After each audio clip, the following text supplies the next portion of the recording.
What? Hey. Woo.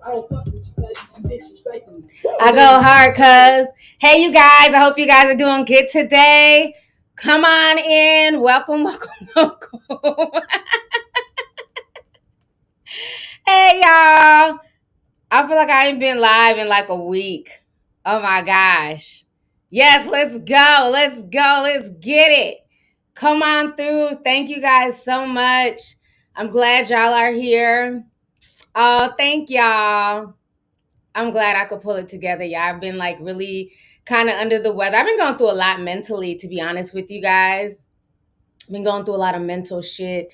People be trying to break you down as a Black woman. They be trying to insult your intelligence, all types of bullshit. But I'm hanging in there. So I've been kind of also switching up my style on YouTube as far as like the way I edit, the way I deliver my videos, just because it's gotten so bad, y'all. Like literally everything I do on this platform is demonetized. Like even now they're coming after my live streams. Like probably like the past 5 or 6 live streams I've done, all demonetized. You appeal it, nothing. Your YouTube manager acts like, oh my God, I don't know why. It's a bunch of bullshit. And then they had the nerve to send me, she sent me a thing. I guess YouTube is trying to do podcasts now on YouTube. And they want me to like, help, I don't know, spearhead that. Like, oh, you really should join YouTube podcast. I didn't even reply back to her because I'm like, at this point, you're a joke if you think that I'm about to join anything with YouTube. Y'all censor me on regular YouTube. Why would I move my podcast from Spotify to YouTube? Are y'all insane? Like the stuff that we go through, y'all, as Black content creators. Bless Corey's heart for actually having the balls as a young Black man who has, who is self-made, who has over 14 million, subscribers. Him speaking out was so important. I've been saying everything that Corey said for years. My numbers have been, they literally shadow banned my channel in 2018. That's when I first started seeing the shadow banning, where you can't even put in my name. You literally have to put in my entire channel name. Y'all don't get notifications when I post stuff on my public page, like my public channel page, to, give people alerts like, hey, I'm going live. Literally, it reaches a fraction of my audience. Literally, there might be only 1,000 thumbs up, 40 comments. Whereas 3 years ago, I could post a picture on there. It'd be 10,000 likes, 500 comments. They're doing so much to like silence my channel and to silence other Black creators. And to be honest with y'all, it's very fucking depressing. It makes me not want to do this, to be honest with y'all, because y'all know me. It's not about the money. Money has never been a motivator for me. If it was about the money, I could do all types of, slick ass, weird ass shit to get money on the internet. It's not that hard, especially when you have big tits, okay? Could do all types of stuff. I could read, nursery rhymes to people on OnlyFans topless. I can get a bag, but my issue is, I work hard on my content. I work hard on my research. I work hard on my edits. I try to bring my energy to people and make people laugh and feel good and, come to my channel learning more when they leave than when they came. I put a lot into my shit. And so when they are age restricting my stuff for no reason, demonetizing it, it's not about the money. It's about the message. Because when they do that, you get suppressed in the algorithm. People don't see your videos. For years, I've been on here following the rules. I don't sit here and dox people, troll people, bully people, do all types of fuck shit that you see that they allow in the Black sector. See, as long as you're trolling and harassing other Black people, they don't care. But the second you start doing that to Asian or white content creators, your channel's gone. But if you want to, threaten other Black folks, attack other Black folks, just lie on them viciously, oh, there's nothing we can do. You guys are Black. Y'all have strong skin. Toughen up. But as soon as James Charles or Tati, one of these white creators are crying, and talking about their mental health, now we got to change rules and regulations. Like we get treated like crap here as people of color. Let me tell you. And I've brought you guys behind the scenes to see a lot of the stuff that I go through. But I still continue to make content because, one, I enjoy it, and I worked hard to build my channel, and I've grown. And, you guys have watched my growth from literally sitting, in my room on the floor to standing and just trying to figure out my vibe, right? And so to see where this platform has gone is just a shame. To see somebody with 14 million subscribers be constantly censored in the way he is and treated funny. To see, uh, beauty gurus, Black beauty gurus who are doing nothing than doing makeup. They're not engaging in beef. They're not doing all this sneak shit, but yet they don't get pushed through the algorithm. But then some of the top beauty gurus on the site have 13 million followers. They're going to the Met Gala. They're going here. They're kicking it with the CEO. The CEO has never reached out to me. I don't think she's reached out to any Black creator. What am I doing so different on my channel than Philip DeFranco? We started about the same time. He does nothing different. He does commentary. His videos are nicely put together. He gives his opinion, but yet and still, he is the face of YouTube news. He is, when you go to YouTube and you look up news, he is who they prop up. So it's very frustrating. So I'm trying to hang in there. I'm trying to figure out just other things to do that make me happy and want to still deal with YouTube. So I'm just trying different formats on my channel, different editing styles. I'm going to revamp my news channel. I'm not doing news, but I am going to revamp that channel. That channel will be up and running within like the next week or so. I'm going to be doing mysteries, true crime, things like that. I'm going to be doing that. I've been wanting to do that for a while. I've talked about this in the past. Now I'm moving forward with it just because I want to do other stuff. The celebrity gossip is cool, but celebrity gossip has never moved me. It was just something to do. You know what I'm saying? But I'm not motivated by celebs and their nonsense. I really could care less. But it feeds the algorithm. And so I have to talk about it, because if I talk about anything else, it's not going to get pushed. You know what I'm saying? So I'm just working on other things. So please be patient. I'm still, and just thank you to everybody who really supports my deep dives. Like, that to me has just been like not only a lifesaver, it just gives me something else to do. It gives me something, because I love to research. I love to create. I love to start with a blank canvas and literally, show you guys the picture in my mind. So that's giving me another outlet as a creative person. So just thank you guys, because one thing that people don't speak about here, just on YouTube, on social media in general, and why I think it's very unfair with the demonetizations and the things that we go through, is the fact that, imagine you're working your 9-to-5 job. As long as you're doing your job every day, you're going to get a paycheck every 2 weeks, right? As long as you're coming in on time, you're doing the work that's expected of you, you're going to get your paycheck. With us, it's different. I can follow all their rules. I can stick to the family-friendly topics. I can do everything they ask of me, and they can still say, you're not going to get as much of a paycheck as you should get because the algorithm. Everything is the algorithm. And then when you appeal it, it comes back within 2 minutes. Appeal denied. It's like, well, damn. Did you actually sit and watch the whole video and tell me the part that offended you guys? It's just denied outright. So did I really do something wrong, or is it just because I'm a black ass bitch, dark skin at that? Is that really what the issue is? Because it can't be the content. Because again, white creators can talk about the same thing and they're pushed through the algorithm. When the whole Jeffree Star, James Charles debacle was going on, Ashley Sky was pushed through the algorithm like it wasn't nothing. When I talked about the same thing, demonetized. So it's very frustrating.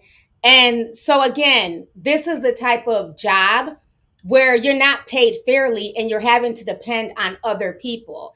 And I think that's the part that's unfortunate, because I don't want to depend on y'all. I don't want to, shame people into supporting. Y'all just support to support. And that means the world to me. But YouTube needs to support their content creators, because if it was not for us, if we were all to leave tomorrow, this site would be nothing. If everybody just stopped coming on social media, stop making TikTok videos, stop producing content, the social media economy would collapse. Let's keep that real. The only reason why these people are billionaires is because of content creators like me and everybody else on this platform.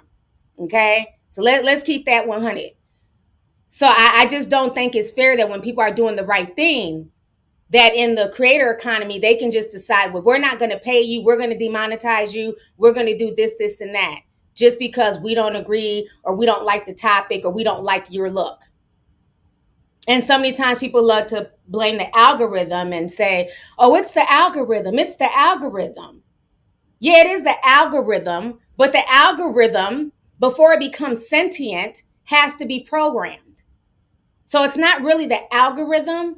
It's the biased ass programmers behind the algorithm that say, if I hear a black voice, automatically suppress that video. If I hear a white voice, push it through. If I see a black face, automatically suppress that video. If I see a white girl doing the same dance as the black girls on TikTok, but not with as much energy and pizzazz, push her through. Because again, those are biases. Those are biases that are being fed into the algorithm that the programmers already have. You have faceless channels with white voices who get millions and millions of views, like Anna Oops. They steal all the black vernacular. They steal all the black words, all the black swag on social media. Spill Sesh, Spilly, Spill the Tea. All these white tea channels. They get millions of views talking about the same topics that me and other black content creators hit on a daily basis. But they are pushed through the algorithm.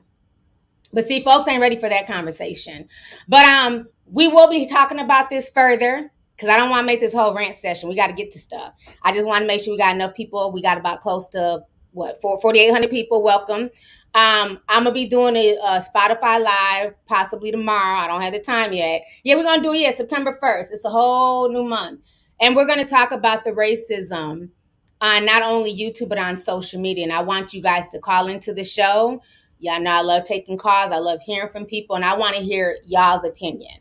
And I want to hear, have you guys faced racism on these apps? If so, what? And what can be done? I think at this point, black content creators need to use their platforms to not only speak about it, but to also lend their platforms to other people to speak about their experiences as well. So I will be creating that show, and we will be having that discussion. So make sure you guys tune in sometime tomorrow. Like I said, I ain't got the time yet, child, because my days be crazy. But we will be doing that show, because it has to be discussed. We can't just leave it as a gaming issue and then move on. Because again, what about the babies coming behind us? I'm not going to be doing this shit forever. Shit, I plan on retiring soon. You know what I mean? So what about the young boys and the young girls that are coming up behind us? Because I hear a lot of kids now saying, I don't even want to be bothered, because the way we are treated on social media. You start a YouTube channel, and unless you already have a big following, they'll just shut down your channel. No questions asked, and there's nobody you can go to. There's no one you can talk to. So yeah, we're going to definitely talk about it, child. Thank y'all so much for coming through. I appreciate you guys. Let me see here.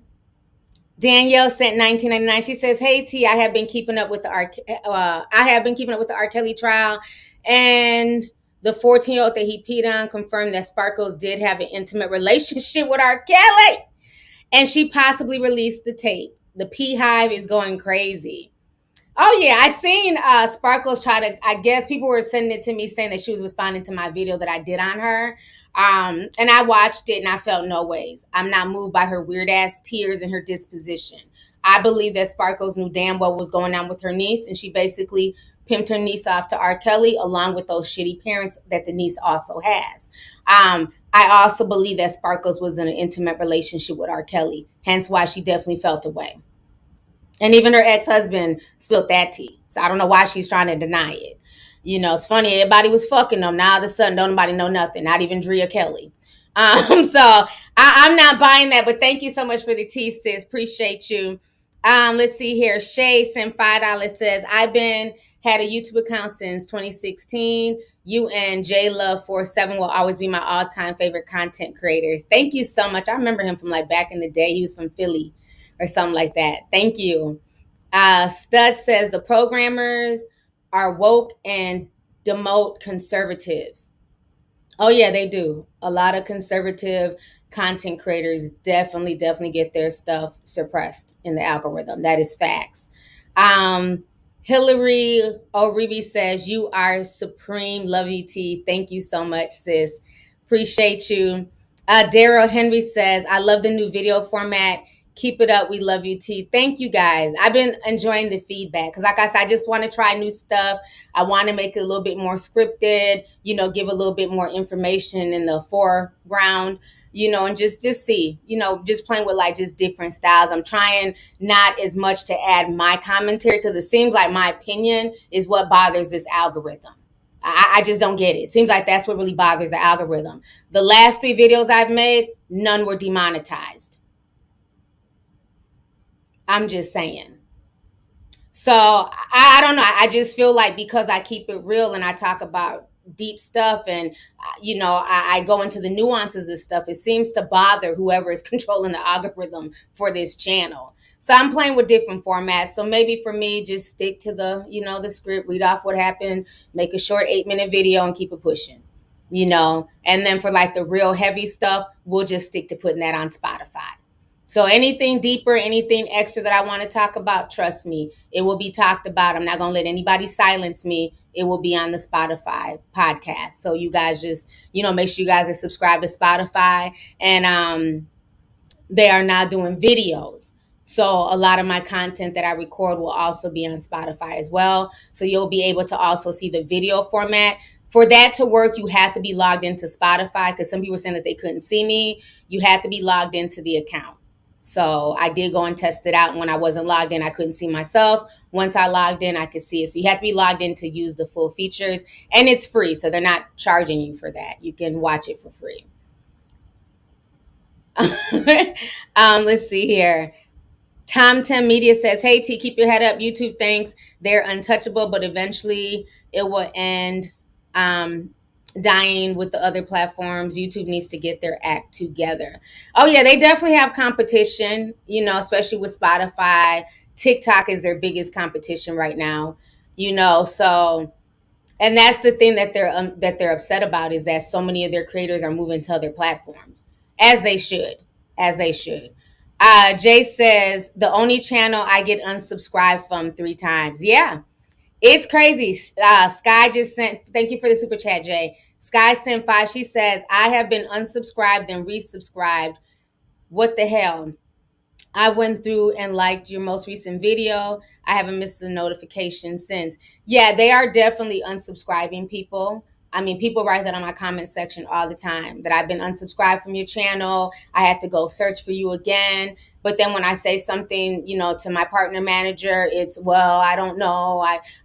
It might be a glitch. You think? Everybody ain't lying. At one point, at some point in time, you got to look at this system. How am I still at the number that I'm at in the 9-somethings for the past 3 years? When I go live, there's been times where I've had 14, 15, 16,000 people in my live streams. Meanwhile, somebody like Philip DeFranco can go live. He got like 5 million followers on here? He'll have maybe 2,000 people in his live. Make it make sense. I'm just saying. Let's see here. Kiki Candy, I like that. Says Nick has lupus. He's creating his organ donors. We're going to get on Nick. We're definitely going to get on Nick. Thank you. Wanda Pickney says, I completely love your channel. You are the best person. Your information is top notch.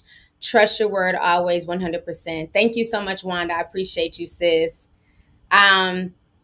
Crazy King Y'all. What's up, King Y'all? Thank you for the $50 super chat, love.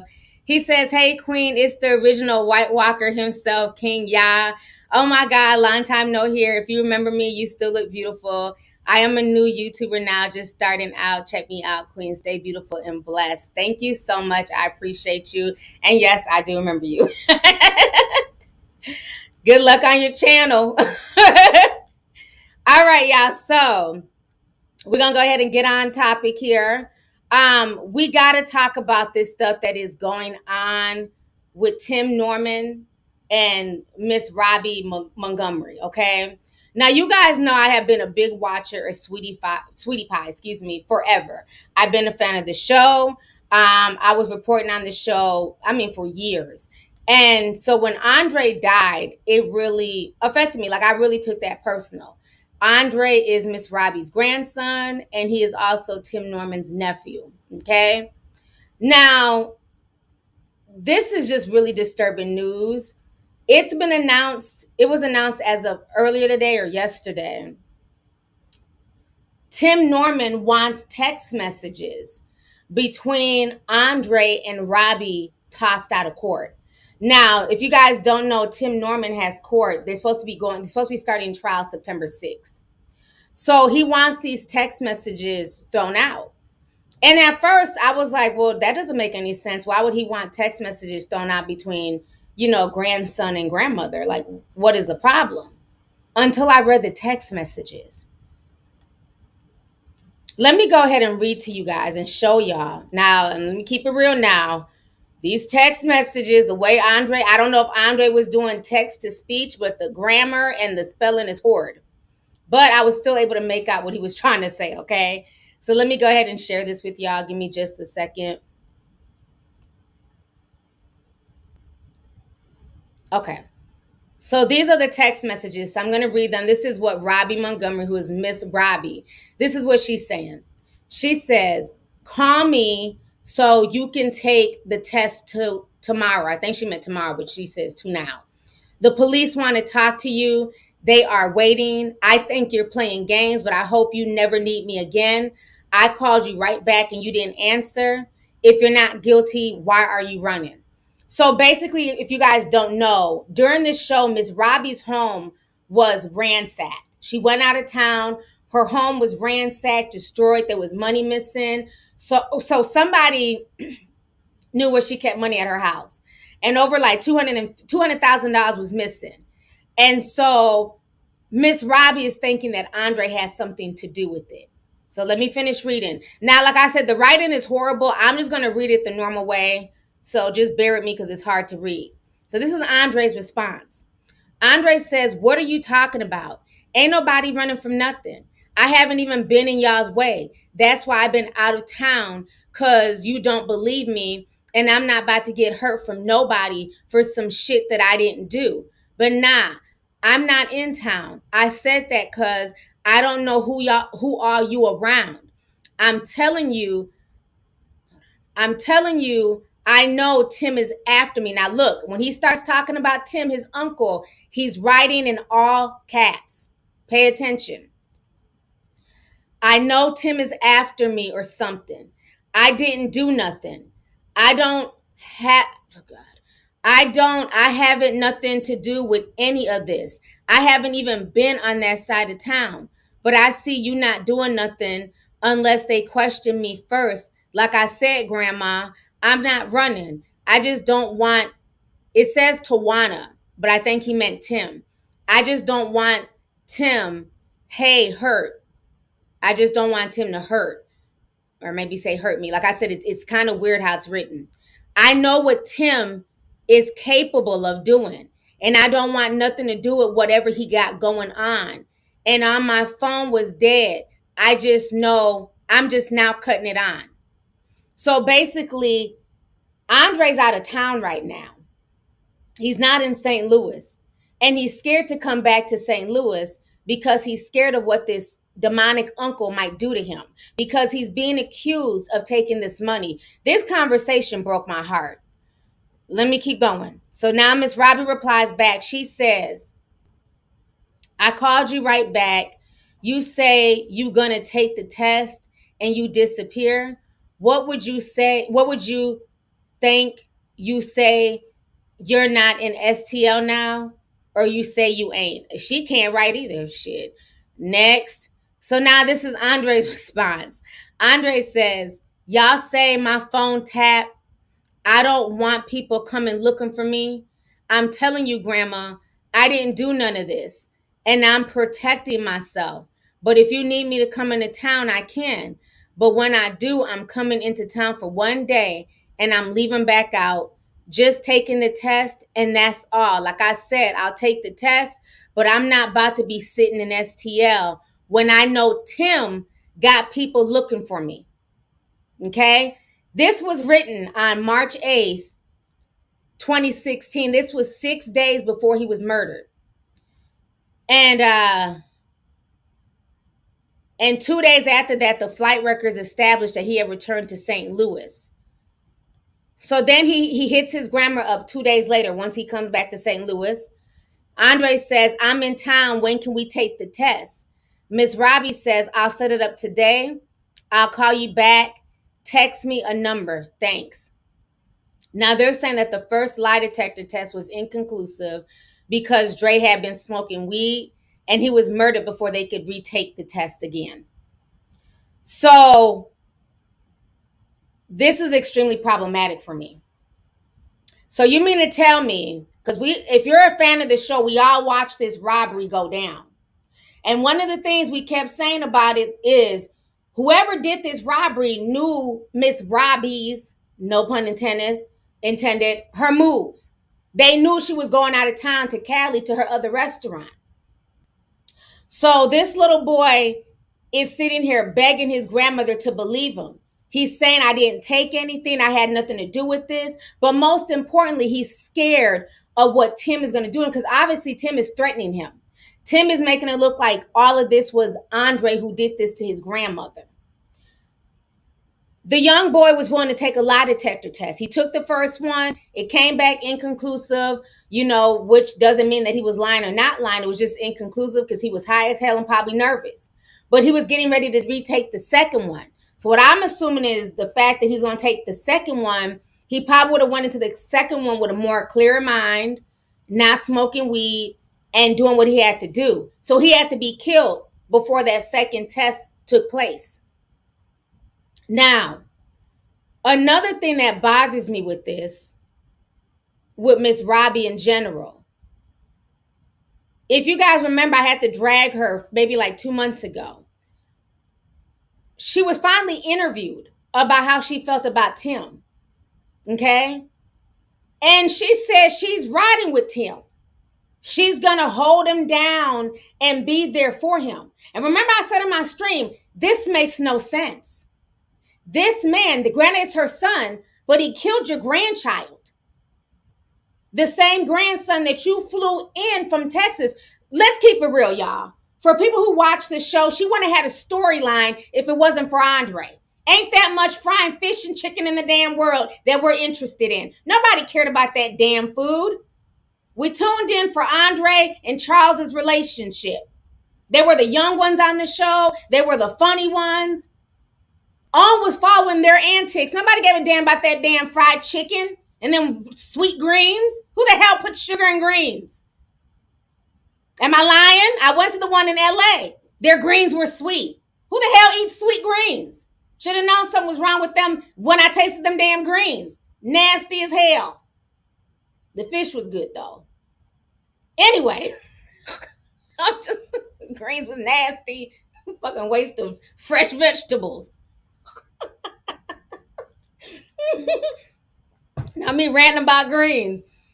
That's what I'm saying. I was a fan of this show, so I'm invested in this shit. I went to their restaurant to support a black-owned business. Okay, so when the robbery happened, everybody was like, "Okay, this is somebody close to her." So it seems to me that Tim was planting things in her head to make her look more Andre's direction as opposed to his. The fact that she's coming out and she's saying that she's going to ride with Tim and she's going to support Tim, that never sat well with my spirit. Because like I said, as quiet as it's kept, he had some shit on top of her old ass. He had life insurances. He was working on life insurances on Sweetie Pie, as quiet as it's kept. Again, you have this black mother coddling her murderous, big hit black son. It doesn't make any sense. So all these people are just guilty of killing your grandson, but he's not guilty of orchestrating it? Are you serious? So now what's even more crazy? The St. Louis paper basically is reporting that Miss Robbie is about to sue a YouTuber. Okay? There's a YouTuber, and at first I didn't know who this person was. I never heard of them until I ran across the story of Miss Robbie trying to sue this woman. Her name is Philly Phil. Let me share my screen. Okay. So she did a show where you could call in. And somebody called the show, the Philly Phil show. Somebody called the show. And the lady who called the show was spilling all types of tea. And so now she wants to sue this YouTuber. So I went to go look up the show because, like I said, I hadn't heard of this lady. At first, I thought it was one of these little young, ratchet YouTubers, just lying and making up, they love to lie and shit, just make up shit for clicks and views. Everybody got an exclusive. So at first, I thought it was that. When I went to the lady's show to listen to the episode that Miss Robbie's suing for. This woman, for one, is an older woman. She's a grandmother. Okay. But when the caller was calling in, the caller was going in. Basically, the caller, in not so many words, is alleging that Miss Robbie has something to do with this whole situation with Andre. And that this whole family is full of nothing but damn killers, and Miss Robbie was turning it, spreading it wide and dropping it low and smashing Ike. And, the lady was spilling all types of old school tea from the damn 60s and shit. I don't know. But one thing I can say about the lady's show she was very professional. She was even cutting the lady off and saying, hey, we got to use the word allegedly. I don't have no proof of this. I don't know if this is true. The caller was saying, no, this is true. I'm speaking my truth. But the lady, like I said, whose show it was, she wasn't leading the caller. She wasn't on some exploitive type shit. You got a lot of attention seekers and whores on YouTube. That's not the vibe I got from this lady's channel. I could tell that she was genuinely just giving somebody a platform to call in, and this caller was spilling all types of St. Louis tea on Miss Robbie and Tim and the whole Montgomery family. But the lady was being extremely professional. She was saying, hey, I don't have any proof of this. I don't know if what this woman is saying is true. I'm just giving her a platform to talk. She was saying, allegedly, we want to be careful. We don't want to put it out there that Miss Robbie, killed her grandson. The lady was like, I don't care what you don't want to put out there. I'm putting it out there. I know she has something to do with Andre's death. That's what the lady was saying on the show. So my thing is this, okay? Miss Robbie, you have money and energy to sue a YouTuber who, in my personal opinion, was very professional. And this was a call that I don't think this lady was expecting. And the lady who called in was an older woman, too. So it wasn't like just some young person just gossiping and being messy. This was an older woman. Not saying that old people can't be messy, but I'm just saying this was an older woman. You could tell she had inside knowledge of a lot of stuff. So my issue is you have all this energy to go after a random YouTuber who has like maybe 5,000 subscribers. So this ain't even like, the video had quite an amount of views, but it's not like Philip DeFranco was reporting this. Y'all get what I'm saying? It's not like this is on the homepage of YouTube. So now it got me thinking, now my tin hat is tingling because you're trying to sue a woman who you're bringing more attention to it. Because like I said, I never heard of this woman until this lawsuit. So you're bringing more attention to her for this lawsuit. But why is what this caller called in and said bothering you more than the fact that your son is accused of killing your grandson? You're more bothered by this caller and what this caller is saying than the fact that Big Hip Tim done killed your grandbaby. Make it make sense, Miss Robbie. And I'm a fan of the show. I'm sorry, but if that was my grandchild, I would want justice for my grandchild who did nothing wrong. That boy's literally pleading in those text messages. Grandma, I didn't do it. I'll take a lie detector test. I got to come out to St. Louis first. He was trying to plead his innocence to his grandmother. So now I'm wondering if the fact that Big Hip Tim wants that thrown out of court, he doesn't want those text messages as part of the court case. Because now it might shine some light on the grandmother. Because this boy was literally crying for help. He's saying that he's scared of your son, but you're still wanting him to come to St. Louis. Was this some type of tactic to lure this young man to St. Louis? See, I watch the ID channel, bitch. I'm a true crime fan. So don't nothing surprise me at all. I would not be shocked if there's more, because something in the buttermilk ain't clean. He gets lured out there to try and prove his innocence to his grandmother and ends up dead 6 days later by the hands of his uncle. And now she's suing the YouTuber who has somebody call into her show and spill all types of tea. It sounds to me like they're trying to get rid of this story. Maybe that's why she's publicly saying she's going to support her son no matter what. I'm just saying, honey. Sounds like a true crime story to me. It doesn't make any sense to me. Her moves are weird. You have money and energy for this, but you're willing to support the person who's allegedly guilty of killing your grandson. And where's the rest of the family? Isn't it very funny that before this murder, you saw everybody on social media? Where's the rest of the family? Everybody's just kind of really quiet. So I wonder if the rest of the family are giving them the side eye. Because remember, before this murder the murder been happened, but before it came out that Tim did it, remember I had did a video on Sweetie Pie and Tim and Janae getting into it on Instagram, literally maybe 2 or 3 weeks before it came out that Tim had killed that boy. I had just did a video on them. Something ain't cleaning the buttermilk with that family. I was shocked when I read those text messages. And the fact that she's now trying to sue and silence YouTubers who are just as invested in this case. And quiet as it's kept, I'm hearing that Andre's family down in Texas, they feel like there's more to the story as well. So, I don't know, child. Let me go ahead and read some of these super chats here.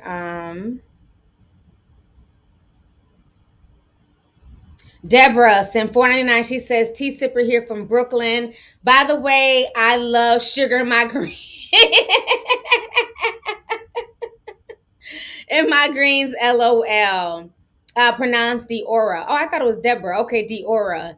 Thank you so much, sis. Appreciate you. Yeah, I've never had sugar in my greens. Greens to me should be savory and, not too salty, but savory. Never heard of no sweet greens. So I knew something was wrong with them people. I said the whole batch is sweet. Yeah, that's how we do it. I said that must be a St. Louis thing because I've never heard of sweet greens. Well, like I said, the fish was good. Let's see here. Saray on demand says, hey T, love you, girl. Keep talking your shit. Saray, thank you so much. Appreciate you. Keisha in love says, hey TT, I listened to that YouTuber as well. She had an ex-employee of Sweetie Pie's who called in and they were giving up a lot of tea. #true crimes. Thank you so much. I'm gonna have to get that. I'm gonna have to go listen to that. Kayla Hawkins says a hit dog will holler. Robbie is the dog. Yes, something's not right with this whole case. So, the television is going to portray whatever they want to portray. And like I said, one of the reasons why I did enjoy Sweetie Pie is because you had this Black family and they were doing something positive. They weren't on there, it wasn't loving hip hop. They're not fighting. They're not, everybody in the restaurant ain't fucking each other. It wasn't a bunch of drama. It was literally, you really watched the relationship between Charles and Andre and, Andre trying to graduate high school and keep a part-time job and, just their little antics. And then you would see, Robbie and her sisters getting into it a little bit. It was always like old people drama. It wasn't nothing serious. you know, so that's why I liked it, because I thought it was just like a wholesome show. You know, granted, we knew, you know, Big Hip Tim was a damn ex-inmate. But even that, honestly, him being an ex-inmate, even that was inspirational. You know, the fact that, you know, he did 10 years in prison. Remember, he took everybody to the prison. The prison that he was at has since been shut down. Remember, he took a whole damn, I don't know, road trip to the damn prison and walked around and had all types of memories and was crying and all types of shit. And we were proud of that black man. We're like, okay, you know, he turned his life around. You know, he's frying chicken. He's running businesses. He's opening restaurants. But to find out that, you know, that he would do this, and it was just all for greed, insurance money. It's very scary. Very scary. Fairbear says, Tim has always felt off to me. His energy was not a good one to me. Yeah, and you know, looking back on it, hindsight is 2020. Remember when I played y'all that clip of Andre and Charles running into the office and they were literally crying? And Charles is grown. He looked young. Charles is about 24 years old, but he looked young. They were literally crying because Tim put hands on them. And it's like, why are you beating on your nephews? It doesn't make any sense. He really had issues. Oh, I've been out here 41 minutes. Child, time be flying, honey. Okay, next topic. Let's go. Yeah, I don't know, man. I'm going to keep calling him Big Hip Tim. He don't get no respect from me. Them hips don't lie. He gets no respect from me. Y'all seen his shape? Shape like that bear that be like, who's next? Y'all see that meme with that big ass bear? That's Tim. Who's next? All right, let me go ahead and get out this next topic here. Oh, we got to talk about this. Woo! Speaking of racism, child. It's a bunch of mess going on social media. Oh, you know what? Actually, I'm going to say that for the end. We're going to say that for the end. Sorry. Let's go ahead and hit on this situation here with Meg the Stallion, child. This damn horse is back in the news. So, you know, Meg is back out here being messy again. You know, her friends, her entourage are picking on Kelsey Nicole. Now, you know, Kelsey had her baby. So Kelsey, you know, posted some pictures of the baby. And one of Megan's friends decided to say that the baby had a flat ass head or something. So I'm like, what's wrong with her baby head? Just being messy. And so they kind of got into it again the other day. Let me find the link.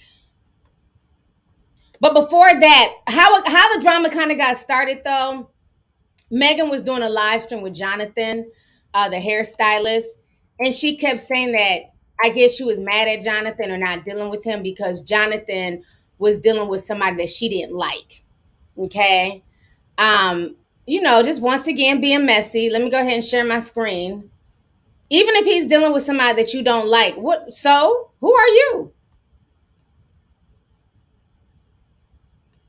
All right, give me just a second. Let me add this here.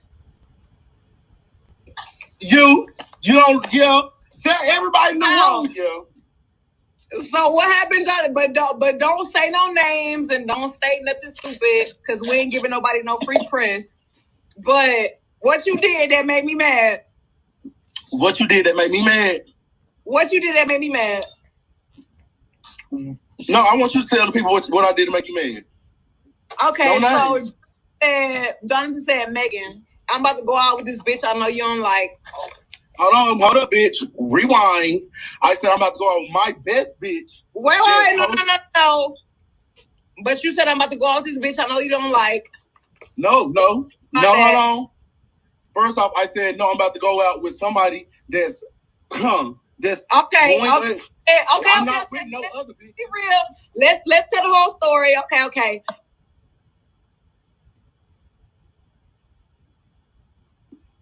Who fake? You don't, tell everybody in the room, So what happened, Johnny? But don't say no names and don't say nothing. Okay. So basically she felt the way because Jonathan's hanging out with some female that she don't like and all this other stuff, and so she felt like his loyalty should lie with her. So of course, the social media being messy, people trying to figure out who the person was, and a lot of people were saying Asian doll. It came out that she was saying that she wasn't talking about Asian doll. Other people felt it was Kelsey Nicole. But again, why even just start shit on the internet? If he's talking to somebody, hanging with somebody that you don't like, you could have called him. This could have just been a private conversation, just so these messy fans don't go around harassing other people trying to figure out who it is that he was hanging with that you don't like. So that's how Kelsey got pulled into this mess once again. So then one of her friends, they ended up going back and forth. Give me just a second here. Make sure I have got all these dang on pages. Thought I had it up.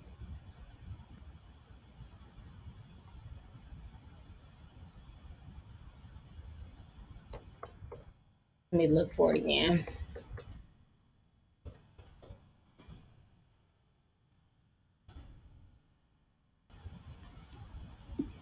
Who fake? Not that one. It was her. They were going back and forth. There were tweets of them going back and forth. Let me see if I can find it because it was up.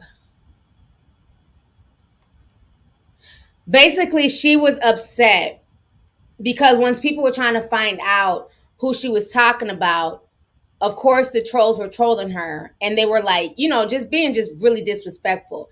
They were talking about her dead parents, just really disrespecting Meg. So Meg was saying that she was going to delete her Instagram because she was tired of the dead jokes. Okay, here it goes. Let me give y'all this screen here. Okay.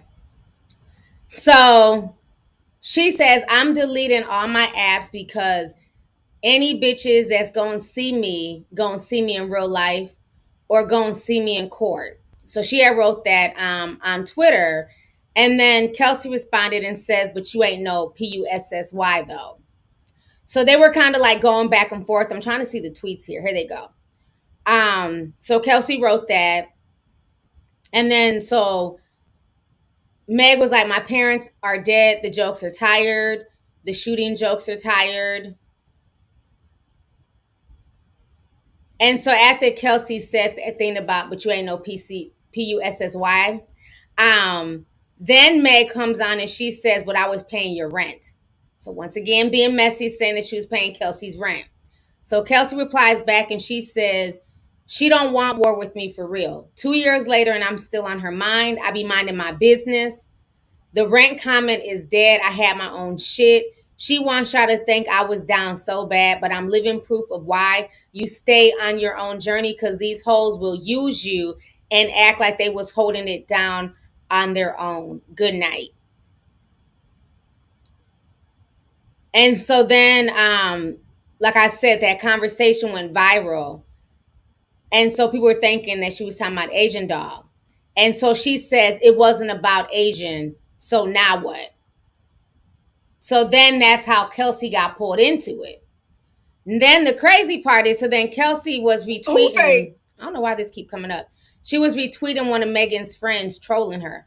So then Kelsey retweeted this. This person says, why is her baby head flat? And Kelsey says, disgusting behavior. Another example of cyberbullying that Kelsey has to deal with, shaking my mother effing head. And Kelsey retweeted that. And that is Meg's friend. Like, so...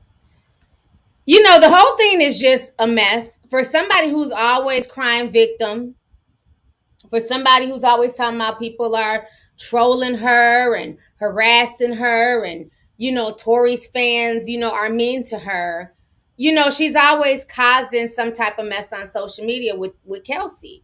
And that's why I said the whole woman empowerment thing that she was pushing to me was BS, because it only applies when it comes to people messing with Meg. If it's her and DJ Academics beefing, or her and Tory going back and forth, then it's, protect all Black women. But as soon as she wants to be messy with Jonathan or just be messy online, then it's not protect Kelsey. It's not protect Asian doll.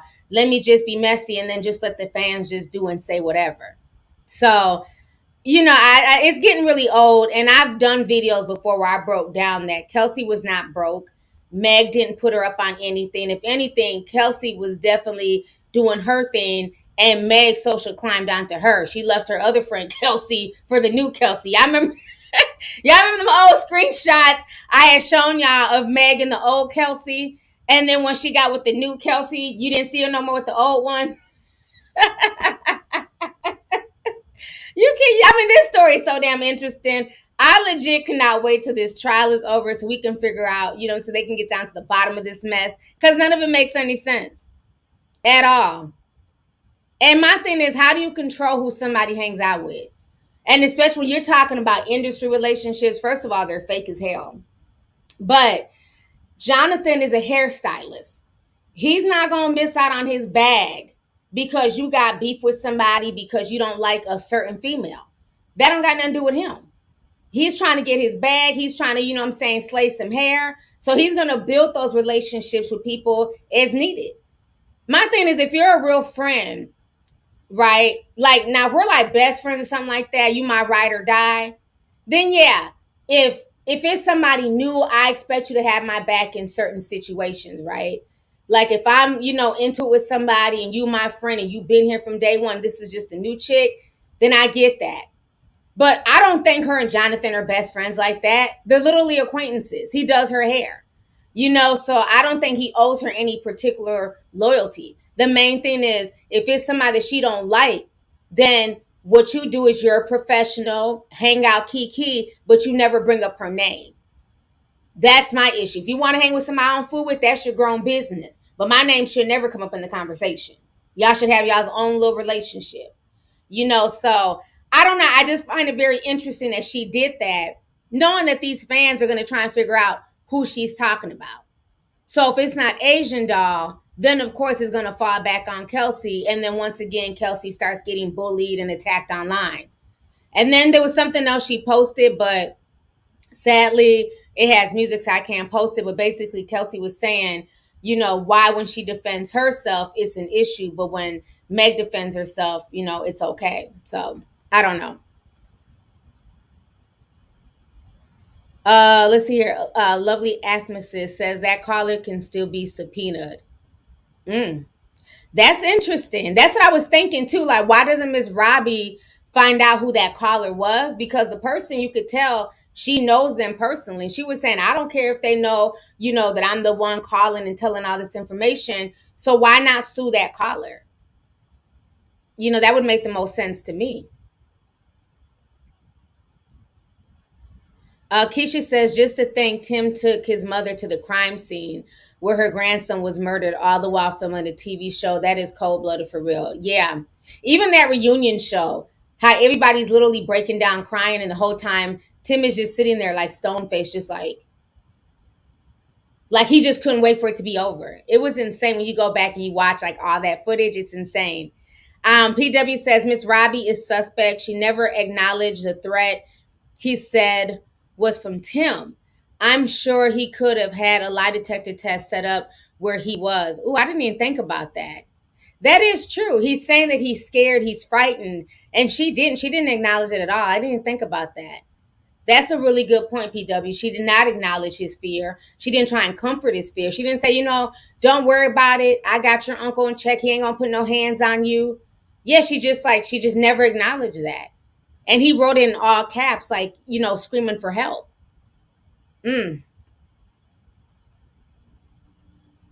Annie Simone says, the tea these old people would spill on the lies with Philly Phil, they would go on for hours. Older people of St. Louis do not like Miss Robbie, period. Ooh, wee. I didn't know it was that crazy, honey.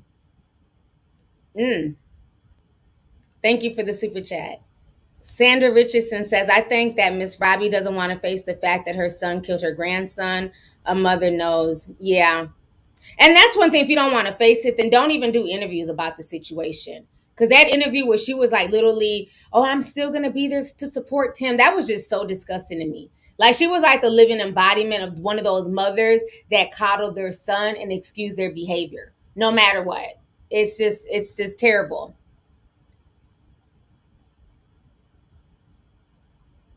Robin says, you are truly amazing, T. Thank you so much, Robin.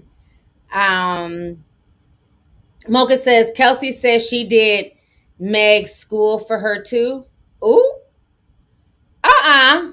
Not Kelsey doing Meg's homework. I didn't hear about that, so that's alleged. I don't I don't know about that. That's messy. Not her doing the homework, child. Jerry sent $9.99 says, Kelsey is a clout chaser. Meghan never said her name, but instead of watching love my tea sippers. But instead of watching her baby, she wants to be attached to everything Meghan. I'm not mad at you. That's true too. Yeah, Meghan didn't say her name, but again, I think the reason why she got herself involved is because Meghan's fans then started trolling her once again. So, that's the problem. That's the problem right there. But yeah, if you were busy breastfeeding, you wouldn't be attached to what's going on the internet. Y'all are a mess. Thank you for the super chat. That dude sent $9.99 says, I've been rocking with you since Aunt Viv's lawyer sent you that cease and desist letter that she totally didn't write herself. It's been a great ride seeing your channel grow. Love from Tucson. Thank you so much, that dude. I appreciate you. Yeah, Aunt Viv and her crazy ass. I have no respect for that lady. But, her and Will Smith are back cool. Kudos to them for, forgiving each other and moving forward. I have no dog in that fight. I could care less. She thought she was gonna take my channel. The hell you are, you old bitch. Look, 6 years later, we still here standing, Aunt Viv. But thank you for the super chat, love. Tam sent $19.99. Thank you so much. Appreciate you. Jennifer sent a sticker. Thank you for the sticker, sis. Let's see here. Miss T says Meghan Markle is a liar from South Africa. Ooh. I'm not into Meghan Markle. Maybe I have issues with people named Meg. I don't know. I'm just kidding. I'm not into Meghan Markle either. Didn't she just say something the other day talking about she never realized that people saw her as black, or she was never treated as black until she got with Prince Harry? Some bullshit she was spewing.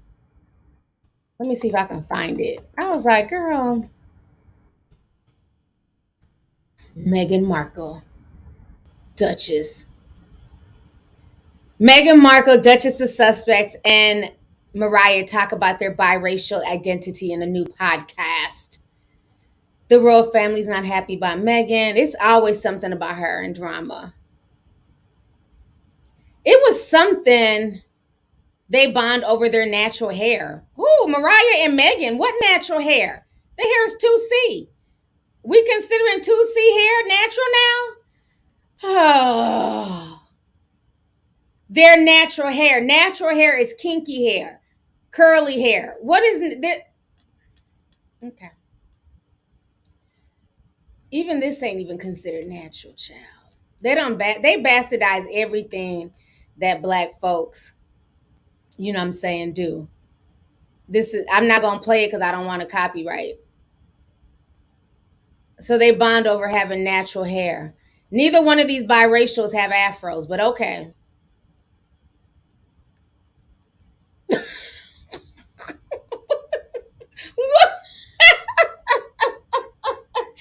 I thought natural hair, okay? When we say natural hair in the black community, we're talking about no weaves, no perms, no wigs, just your natural hair in its natural state. Kinky, coily, curly, 3B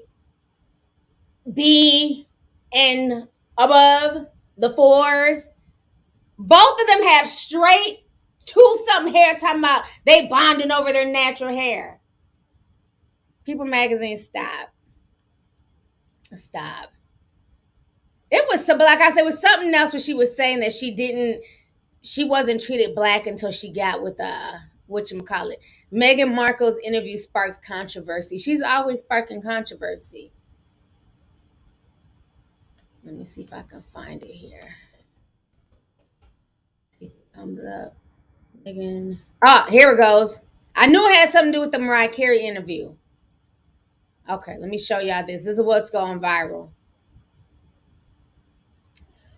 Meghan Markle says she was never treated like a black woman before dating Prince Harry. Like, that's just weird to say. Maybe I'm gonna listen to it in its context. I don't want to really speak until I listen to it in its context. But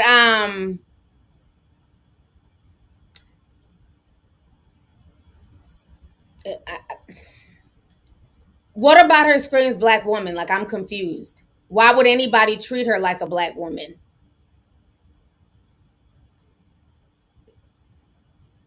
I don't even know if I know she was friends with Serena at one point, but I've never really seen her with a lot of black people. I know she has a black mother, but she looks very ambiguous. So I'm confused as to that. I gotta listen to this show. I'm gonna listen to it. I don't want to get a copyright strike, so I'm gonna listen to it before I really like give my opinion.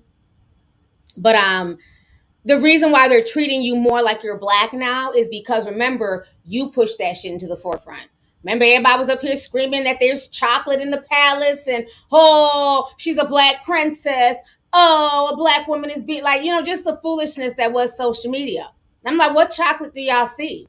I see a racially ambiguous woman who ups her, her white features, keeps her hair straightened and things like that. She doesn't look black at all, but okay, they swapping down Archie was gonna come out with all this chocolate. What Archie looked like in 2022? Let me look. Maybe he got some color. He might have gotten some color. Let's see. He's a cute little baby though. Prince Archie. Maybe he's gotten a little bit darker. Let's see.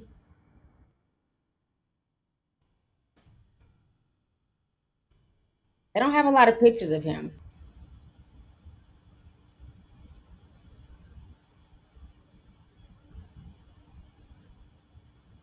Oh, here goes one. Okay, let me see. This is one that was holding the little girl she had too. She had a little daughter, little Beth, or however you say it. This is the chocolate prince here.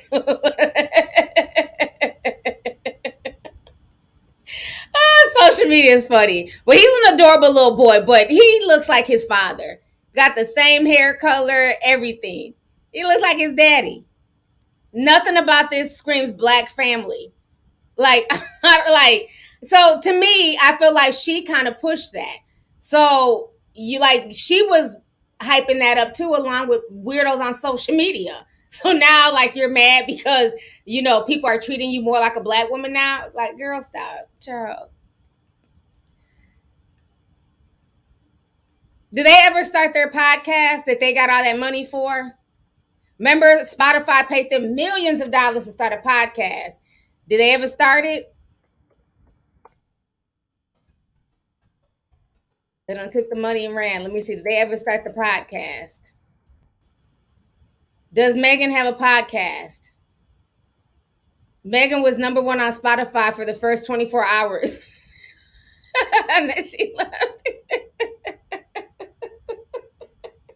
Let me get out. Who got me talking about Meghan Markle? Somebody sent the super chat. The conversation went a whole nother way. Let me get off of Meghan Markle. We ain't here to talk about her. But she do be over exaggerating certain things. I believe that she did face racism while she was in the palace. She was treated unfairly. But it's like, I'm sorry, like, how long are we gonna, just this whole everything with her is just I'm a victim. Yeah, but you're also very, comfortable in your wealth. That's the part. It's like it gets old now. Like, you just wipe your tears with with your $100 bills, and what I'm saying, you got your man. Y'all are out of that situation. I don't know. It's just weird. It's just always like it's always something. It's just never happiness. It's just like, tell us some good shit, ma'am. Now she's talking about hair stories with Mariah, and just it's very odd. Somebody said I don't like Meghan Markle. Yeah, I don't know. It's just everything with her is just always like tragic. It's just constant. Oh, what was me? Like, when I read anything with her, it's just always like sad and depressing. I don't read any happy articles. So it's like, for me, I ignore it now because it's just too much. Somebody said the Caucasity. Yeah, she gonna milk that situation, child. For somebody who don't like the World Palace, she won't stop talking about them and giving them shine and press. Let's see here. Sierra Parker says the tea sippers have your back. Thank you so much, Sierra. Appreciate you, sis. Zoe Farum says, "Hey T, first time doing a super chat. You're my imaginary aunt. LOL. God bless you, beautiful. Thank you so much, sis. Appreciate you. Thank you." Omo says, "Hey T, I've been sick all day, but your live made my day. Love you too. I'm so glad. I hope you start feeling better." Baby Bear sent $20. Says, "Hey T, I love your channel. I appreciate the vid you did on the Jezebel spirit and breaking down narcissists. I finally came to terms with the fact that my mom is a narcissist. I cried, but I'm seeking therapy. Thank you, sis." Wow. You are so welcome. And I'm glad that that video like really helped you. And it is. I mean, it's hard. And, you know, I'll come with a big checklist, you know, for who's a narcissist and the things to look out for and stuff like that. And, you know, like even the one I did the other day about the toxic mom in Florida. Now, some people were saying that, you know, that video was old. I had never seen that video before. Other people were saying that the video was staged. You know, I don't know because I don't have time. At this point, there's so many people just doing shit to go viral. It's hard to tell what's real and what's not real. But I will say this, there are real toxic parents like that.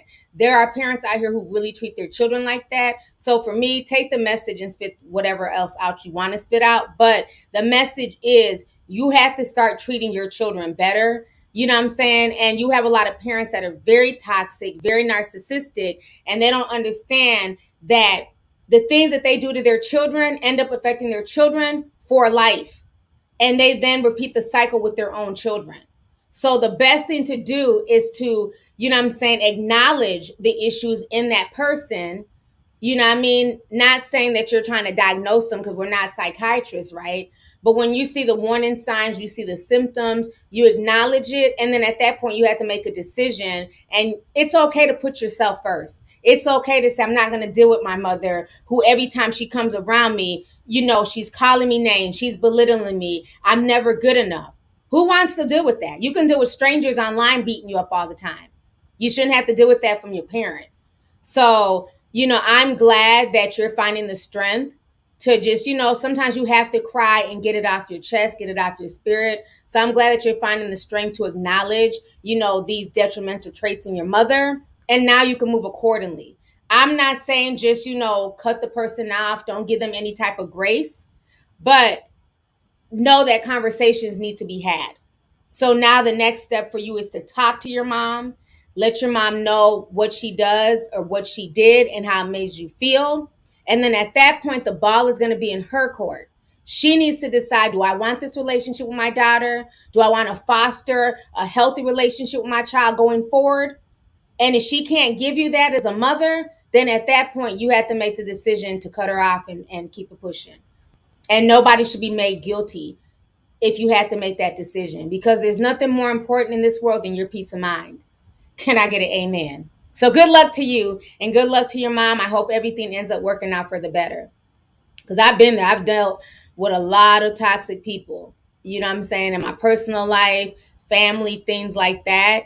And I'm just at this point at my age that I am that I don't have the time for it. Once I let you know how I feel, what you're doing, the way that you're moving, you know what I'm saying? Because I'm a very open book. I can take that too. If I'm doing something wrong, if I'm doing something unbecoming, I expect you to tell me that as well. And I should be able and mature enough to receive that.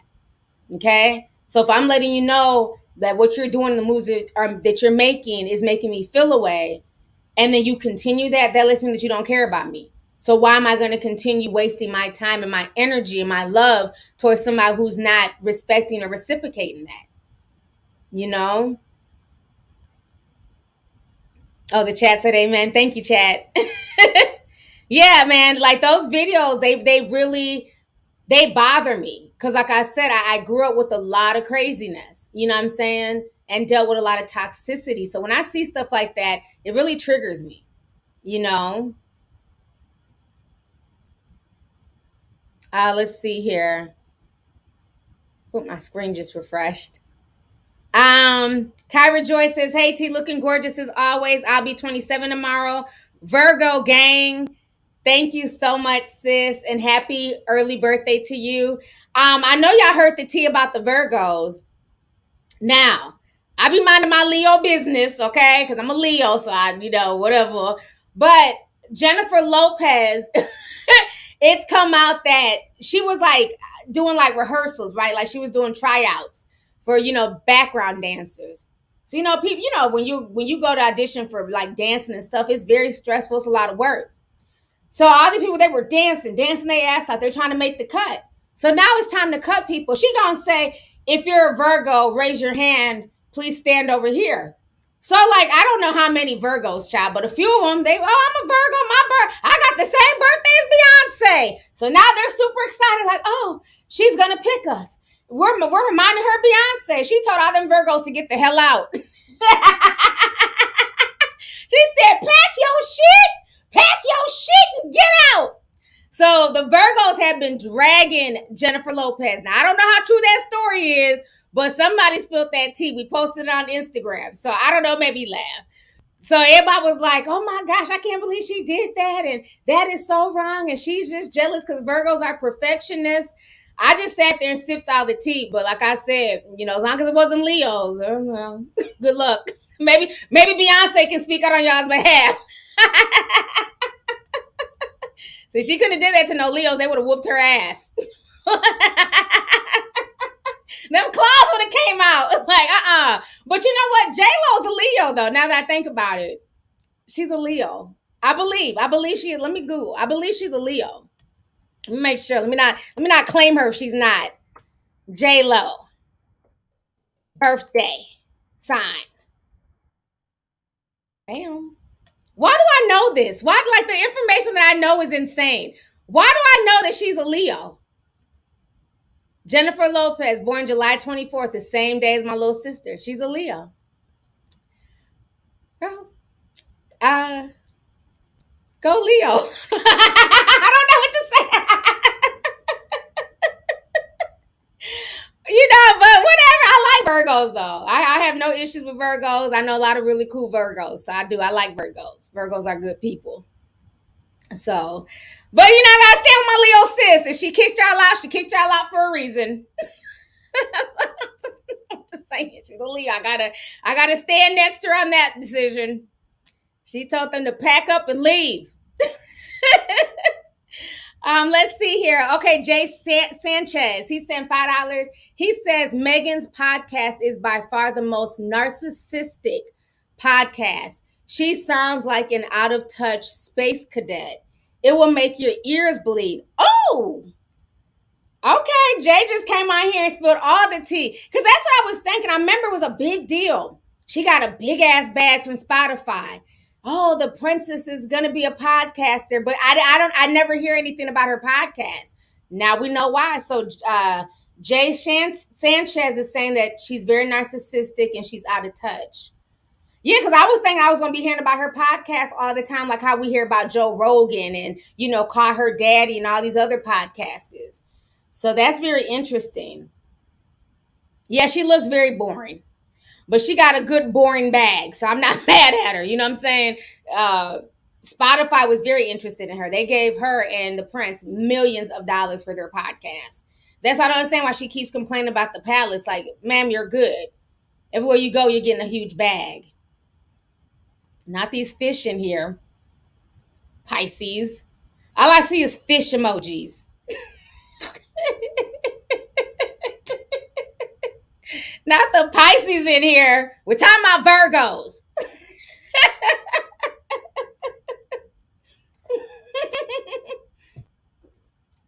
All I see is fish. Probably they're going to set themselves into everything. So let me see here.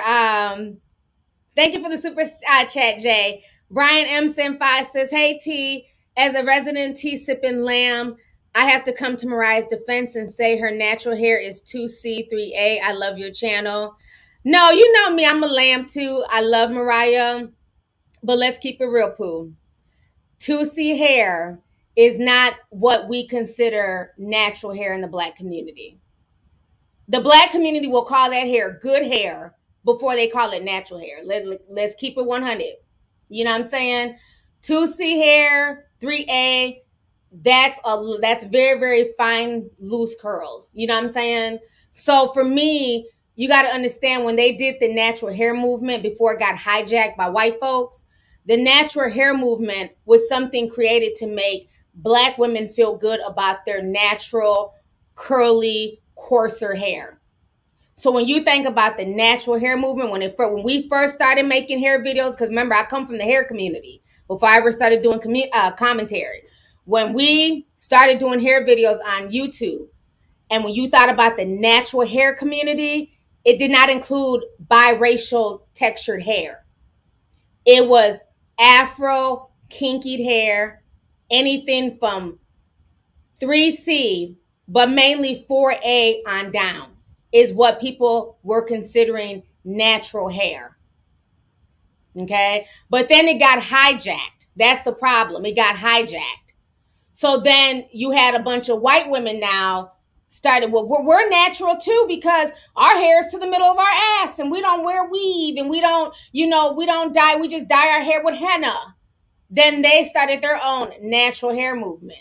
Oh, yeah, it goes deep. So I'm not taking anything from Mariah, but from the black community, nobody would be considering somebody with 2C hair as a part of, the natural hair movement, if you understand that movement.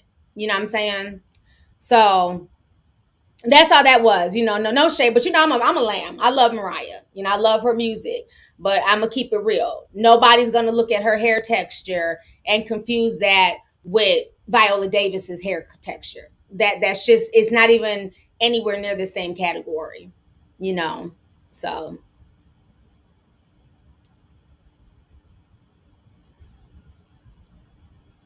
Somebody said that's the key. Exactly. They use our products.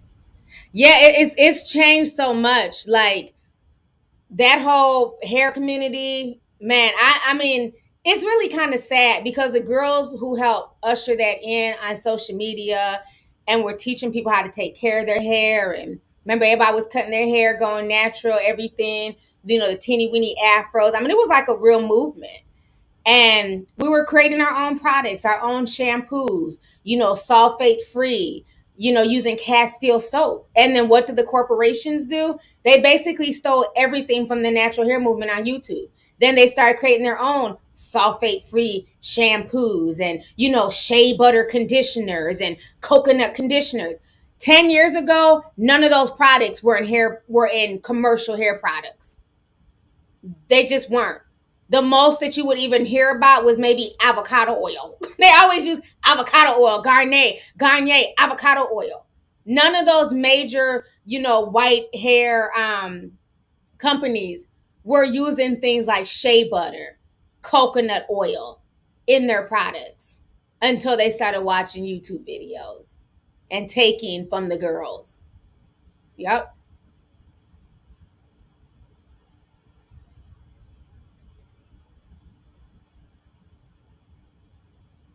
The movement kind of failed to have longevity, but we did finally get products for us. The problem with the movement as well, it became so toxic. Like, remember everybody had that saying, the natural hair Nazis? It became very toxic. People, it just became a lot of competition. So a lot of people just got tired of the whole natural hair community altogether. It just got really toxic at one point. It's like every little thing. Well, you're not natural unless this. You're not, if you dye your dreadlocks, you're not natural. If you do this, it just became too much. It became too much for a lot of people, sadly.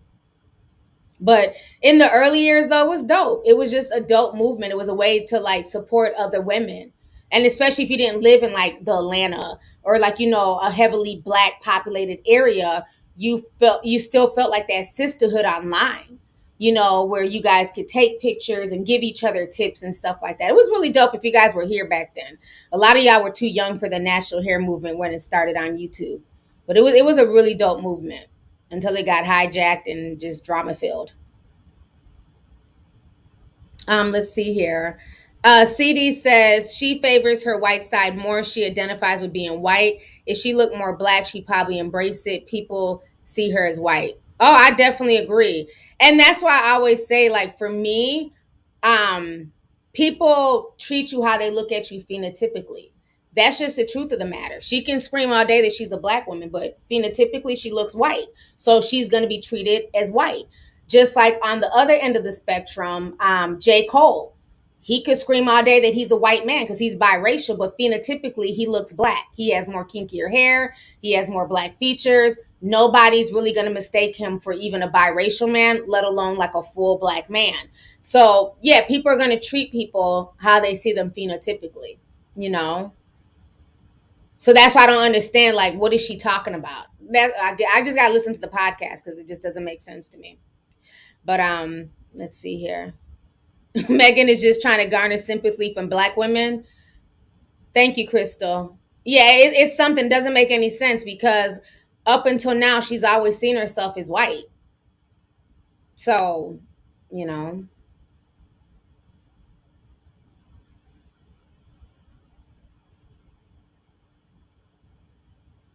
Sue Beyonce says that's white chocolate. Michelle Gary says, you got some bedroom eyes tonight. Love you, T. Hope you do an event in New York. I definitely want to get out to New York. I wish I could have got out there, you know, during the whole with the billboard, but I'm definitely gonna get out there soon. I just gotta find the right event and the right time to come out there. But I love NYC. It's been a while. Kayla Hawkins says, y'all remember Prince Harry was in the island all over black dancers? I think he's always been into black women. Yeah, and then the thing is too, we can't confuse it with somebody being all over black women in a sexual manner as being into black women. Because some people have fetishes. You know, some people love black puss, but they're not going to marry them. They're not going to, you know what I mean? So that's where you got to really make sure, especially when you're dating interracially, are they really with you for you, or is it just a sexual thing? You know what I'm saying? That's how, it can be hard for real. You know what I'm saying? Because I have white boys who come to me all the time, but that's why I was thinking, like, do you really want to be with me, or is it because, you know, it's some type of sexual fantasy? So you got to like really be able to navigate that and make sure that that person is with you because they really love you, not because they have in their head like, oh my God, I'm about to be with a black woman. This is like so cool. This is so rad, man. I'm just saying, so I don't get gassed up by them. People like, oh, he was, you know, he loves him some chocolate because he was, you know, dancing and two-stepping with a bunch of chocolate girls. That don't mean anything. Or, oh, he, you know, like Chet Hayes. Like, Chet Hayes is fine. It's a fine white boy, okay? But, you know, people, like, give him props all the time. But I'm like, but is he marrying any of these white women? I mean, excuse me, black women. Is he really being in serious relationships with them? I mean, he's dated a few, but to me, it just comes off more like sexual relationships than, like, real relationships. So that's all I'm saying, man. Oh, the white boy voice. Yeah, I mean, there's a lot of cool white boys, and they will treat you well, and they love black women.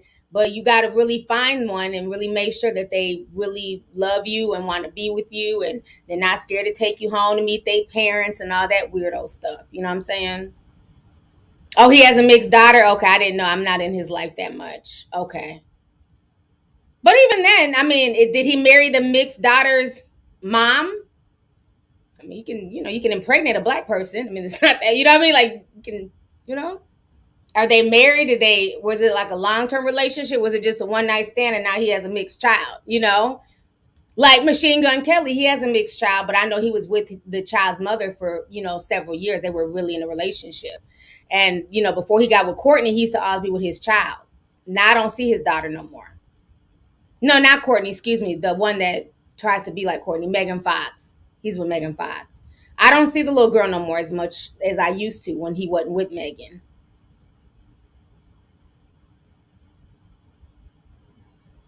Chet ain't shit. He ain't cute. Ooh. Indigo says she is not here for Chet Hayes. All right, so let me go ahead and get to the next topic. Child, we are having fun tonight. So we got to talk about Vivica Fox. So Vivica Fox is out here blasting Nick Cannon. Y'all know I've been talking about Nicholas, aka Dickolas Cannon, for a while now. If you guys do not know, he has went from being, what was he at? Baby number 8.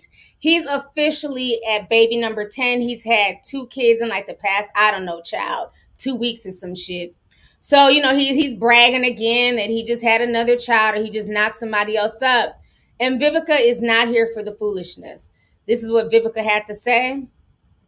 Let me go ahead and play this for y'all. Like it. I mean, you know, y'all can be like, well, he got money, this, that, and the third, but the foundation of Black families, especially a strong father figure, is needed.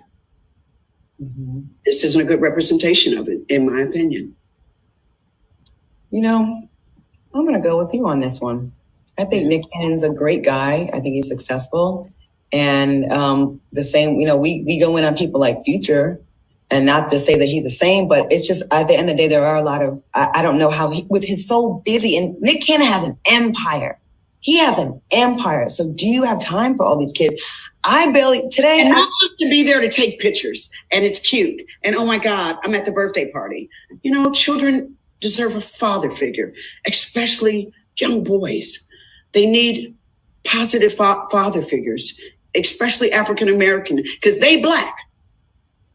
And I don't like it. I mean, you know, y'all, just providing a check. I've seen so many people that in the past have dated like athletes and gotten child support. What if he gets hurt? Things happen. Yeah, I wish we get out of he has the money, because it's way more than money. Exactly. Thing though, we didn't say it was just the money. We totally said that he should have a relationship. Well, we said he should the relationship with his kids is most important. And let's be clear, if he was a man in the house with 10 kids with the same woman, just provide. Look, man, I just want to let you know that I got my diploma. Ain't never been arrested. I don't have a whole bunch of kids running around.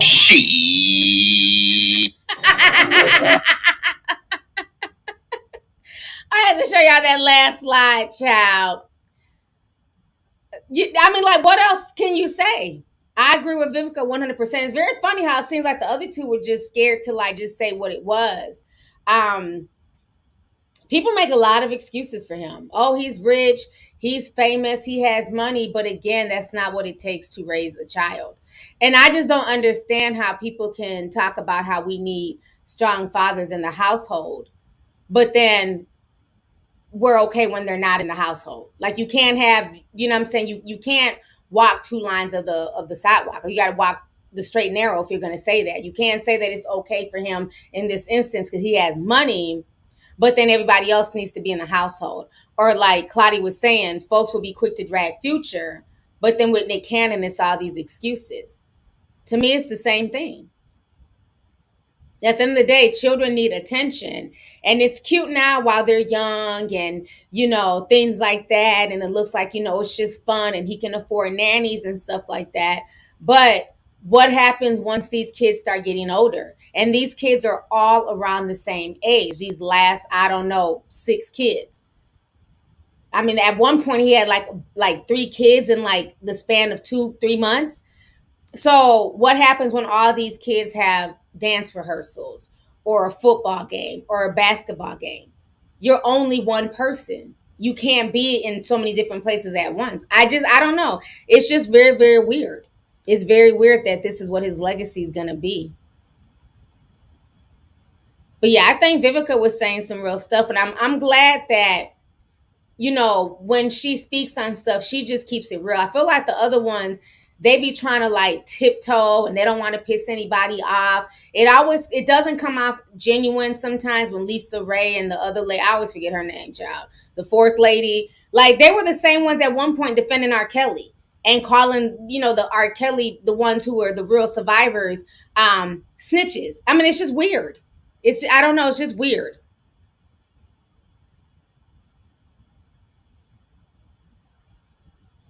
Yeah, I just don't get it. Sugar, if you don't like it, you can leave. Let me go ahead and block you. So now you don't have to worry about the show. If you don't like it, bye. Okay? Now you can go watch Fox Soul. You can go watch them if you don't like the fact. How am I being divisive on their commentary? I like what Vivica's saying. I like what Claudia's saying. I don't like what the other two are saying. That's my opinion. So you can go ahead and go watch them and just see what they say on topics. It's that simple. So, like I said, I feel like, at this point, I don't understand why Nick is doing it. It's getting old. And, these women, they can't sit here and complain. They can't sit here and be mad about this because they're engaging in this. They're just as guilty. One of the ones that just had his baby, that she has 3 kids by Nick. So this is her 3rd child by Nick, even though he's had several other children since she had her last 2. I don't know. It's just very strange. But I guess because he has money, it's supposed to be okay. But nobody would think it'd be okay if this was just a regular man. Nobody would excuse it. Let me see here. Bro Yorel says, we are always going to give you your flowers around here, T. I'm going to go up for you. I appreciate you. Thank you so much, love. Thank you. I am the sun. Sun says, Leo is your sun sign, but you should look up your moon too. I don't know if I ever looked at my moon sign. I might have to do that. But thank you. Let's see here. Yvette Rivera Santan. She says, hey, T, just want to say thank you for all you do. You inspire me to return back to school, no matter my age. Keep inspiring us. Thank you. You are so welcome. And good luck with that. Good luck with going back to school because, child, winter is coming. You know what I'm saying? It's a lot of things going on right now in the job markets, a lot of stuff going on globally. So definitely, if you need to go get a new trade, I would suggest anything technical. We need more Black people programming and running these algorithms. So look at technical jobs and, of course, anything in the healthcare because people are always going to get sick and stuff like that. So good luck and thank you. Let's see here. Kayla says, I was all over YouTube when I went natural. Yeah, the natural hair community was so dope. It really was. Pan-Africanist says, make it unambiguously Black like the kinky hair movement. Okay. Thank you for the super chat. Haifa says, love you, T. Love you, too. Thank you so much. Hey, Mimi sent $9.99 says, love you, Blockiana. I mean, T. Yeah, I don't play that, honey. You got to get the fuck out of here. Bye. Because I don't beg nobody to come to these live streams. So if you don't like what I'm saying, leave. It's that simple. It's called exit stage left. So thank you for the super chat. Miss Melanated says the chickens will come to roost when those kids hit puberty. I definitely agree. Thank you for the super chat, sis. Mona Me says Blockiana needs a cape because she just swoops in out of nowhere, then leaves. Y'all are a mess. Okay. So before I go, y'all, we got over 9,000 people in here. Thank y'all so much for joining me. Please hit the like button. It is free. Please hit the like button. So before I go, we have to talk about this situation that is going on with the Real Housewives of Beverly Hills. Okay. Now, as we all know, Garcelle, beautiful Miss Garcelle, she's been around forever. She was on the Jamie Foxx show. She was in that, what was that video? Down Low. Was that Down Low? With R. Kelly. She was like the model in that video. But she's been around for ages. So now she's on the Real Housewives of Beverly Hills. And there has been so much racial drama going on. It is ridiculous. So one of the things that's going on is that a lot of the cast members felt like they can't say anything to Garcelle without people getting upset, without people accusing them of racism, without her pulling the race card. And so I think some of the white cast members started getting frustrated about this. So the fans, once you're invested into a show, fans of a show, we don't play. Okay. Now I'm not invested in Real Housewives of Beverly Hills like that. I've watched it off and on. Y'all know my shows. My shows are Real Housewives of New Jersey. Okay. East Coast, Real Housewives of Atlanta. And I like Potomac now. I do like Potomac. And what else?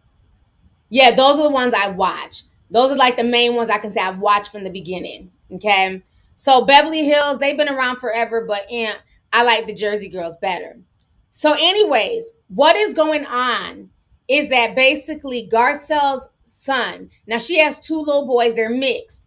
I believe the youngest is 14, the other one might be 16 years old. I forget. Either way, the 14-year-old child, people have been trolling him, right? Because he's on social media. And he was getting all these horrible racist comments on his page, underneath his pictures. People wishing him death, people talking about him being biracial, using all types of racial slurs. It was really, really bad. So I'm going to go ahead and just show you guys some of the stuff that was being said about this baby.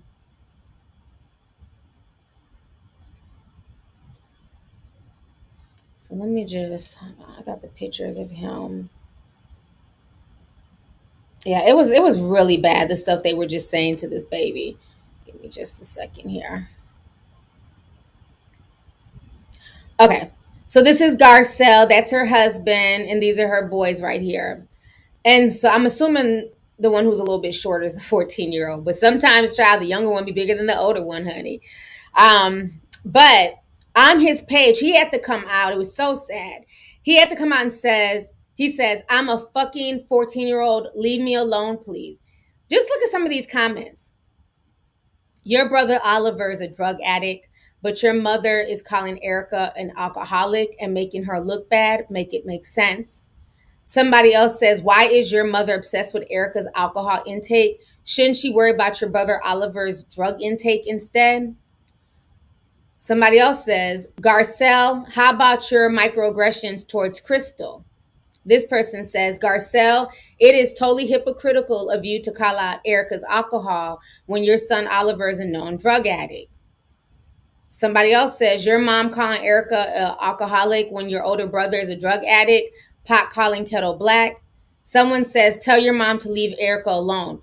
Why are these grown women on this 14-year-old's page? Why are they bringing Real Housewives drama to his page? But that's not the worst. That's not even the worst of it. I got to show y'all this other comment.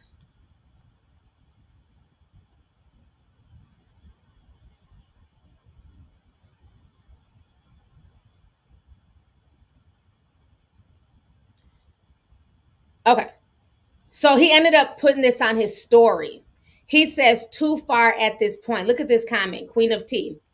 You'd have your neck kneeled on if it weren't for your white daddy. Tell your mom to leave Diana alone or you'll deal with us. This is what they're saying to this 14-year-old biracial child who has absolutely nothing to do with this show. But it gets even more sinister than that, you guys. This is why I want to save this tea till the end. And you guys know I live in the Twin Cities, so when I seen that pissed me off, okay? What's more sinister is that fans of the show started researching these commenters. And these commenters, even though they have a face, something wasn't right with these commenters. Well, come to find out, these are spam bots from a troll farm. There are troll farms that people pay for to harass and attack other people. It's the most wicked shit. And the troll farm guy supposedly came out and admitted that, that's what it was. So people are saying that one of the cast members, it came out that the troll farm guy ended up pulling a receipt and it was her PR person's credit card that paid for this, allegedly. Okay. So I want to show y'all this YouTuber. Hold on. Okay. She's really good. She's been involved in this situation. She's a big fan of the show. Her name is Housewife Historian. So she kind of breaks it down a little bit too. Comments, everything, guys, on Instagram, okay? He has been being harassed on a level that is like disgusting, inhumane, racist, and every terrible word that you can describe is what this young man has been enduring from Instagram. Now, what's important, guys, is that it has been identified. And you know who discovered this? Bravo fans like you and me that are on Twitter and on Instagram discovered, because they went through. Jax had posted 4 pages to his story, 3 or 4, that showed the comments that people were leaving about basically telling him to go on a live himself. The only reason he's alive is because of his white daddy, et cetera, et cetera. Bravo fans went on and started investigating some of these accounts where the comments are coming from, and discovered, guys, 4 out of 3 pages of comments. Let's say there's 15 comments on each page. Out of 45 comments, 4 of those accounts were just created between July 14th and July 16th. They had 3 pictures on the account. They weren't real accounts, okay? So there's these farms, these bot farms, these troll farms, guys, that people purchase, rich people, people that are bloggers, people, whatever the reason. It's not ever a good one. It's never to show love and show support. It's always, to change a narrative and usually to harass or make someone look bad, okay? So we have... Okay, so y'all just saw that. Remember when I told y'all months ago, I said you have to kind of watch certain things on social media, and you can't take everything really, really to heart sometimes, because sometimes the people that you're arguing with are not even real people. There's a major population, if you can call it that, of things, entities, beings, whatever you want to call them on social media, that are not real, that are literally bots. They are just here to cause chaos, anxiety, drama. Some of the stuff that go viral on Twitter is not because it's genuinely going viral. These are bots from bot farms that some of these, so you know how sometimes you're like, why the hell is this celebrity always trending? And then you click on the trend, it's not even anything going on. Some people are paying for these bot farms to, to keep talking and chatting with each other. So that way the algorithm picks up their name, and then they're trending. So they're saying that either Diana or Lisa Rinna, allegedly, once again, from Bravo, who are other cast members on The Real Housewives of Beverly Hills, were behind buying these troll farm accounts to troll and say these racist comments. And a lot of the people who do a lot of the troll farming are people who live overseas, like in India, right? So for them, they need the money. They don't know about these shows. They don't know about, American standards and things they don't care. They're just there to get a paycheck. So they'll basically tell them, you guys need to write this over and over again. And so they'll create programs and codes and stuff like that, so that these fake AI accounts can write things like, you need your neck kneeled on like George Floyd. So that is just really disturbing. And it's very sad, because that is a child. And I don't care what race that child is. I don't care if this is a white child, an Asian child, a Latino child. No child should be harassed and attacked like that because you're mad at their mom on a reality TV show. Imagine if this was Gia. Y'all know Teresa Giudice. Now that's my girl, but let's keep it real. Miss Giudice is batshit crazy, okay? People make sure to protect Gia and her sisters all the time. No matter what her parents do, no matter what Juicy Joe done did, no matter what Teresa done did, that has nothing to do with the girls. They wouldn't stand for this to happen to one of the Giudice daughters.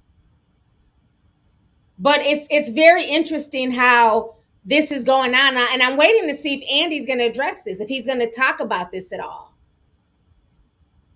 Because for him to be getting spammed like this, that child has nothing to do with what his mother chooses to do. So for people to be on his page, he's just posting pictures of himself, living his life. It should be his friends from school posting comments, not troll bots and weirdos from the show, because you guys can't get to Garcelle. Y'all are, attacking her son. It's really scary, and it's sad. It really is. Yeah, Andy hasn't said anything. I've been waiting a few days to see.